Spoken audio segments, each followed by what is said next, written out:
భారతదేశం మొదటి ఉపరాష్ట్రపతి డాక్టర్ సర్వేపల్లి రాధాకృష్ణన్ జయంతిని పురస్కరించుకుని నవయువ యూత్ క్లబ్ ఆధ్వర్యంలో గురువారం మైనర్ దేవుపల్లి డివిజన్ పరిధిలో పద్మశాలిపురంలోని ప్రభుత్వ ఉన్నత పాఠశాలలో ఉపాధ్యాయుల దినోత్సవం నిర్వహించడం జరిగింది.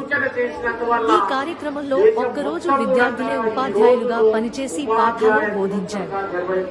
అనంతరం సర్వేపల్లి రాధాకృష్ణన్ చిత్రపటానికి పూలమాలలు వేసి నివాళులు అర్పించారు.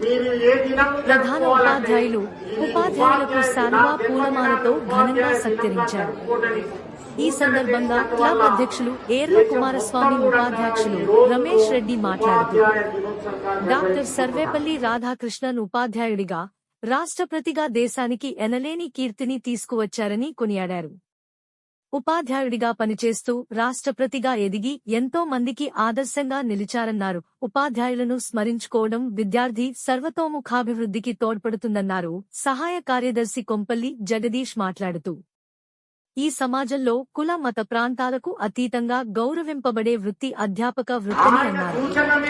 వేదకాలం నుండి మాత పితరుల తరువాత గురువుకు పెద్ద పీఠం వేసింది ఈ సమాజమన్నారు. విద్యార్థులను అజ్ఞానం నుండి విజ్ఞానం వైపు నడిపించే వాడే గురువన్నారు. ఈ సందర్భంగా సాంస్కృతిక కార్యదర్శి గోత్యాల శ్రీనివాస్, బొల్ల శ్రీనివాస్ మాట్లాడుతూ ఉపాధ్యాయుడు మన చేతులు పట్టుకుని మన తప్పులను సరిదిద్ది మనల్ని మంచి పౌరులుగా మార్చే తత్వవేత్త, మార్గదర్శకుడు. జీవితంలో ఉపాధ్యాయుని సహకారం ఎన్ని కోట్లు పెట్టినా కొనలేనిదన్నారు.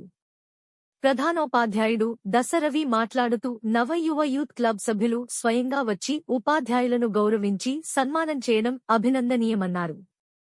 ఈ క్లబ్ చేసే సేవా కార్యక్రమాలను ప్రశంసించారు.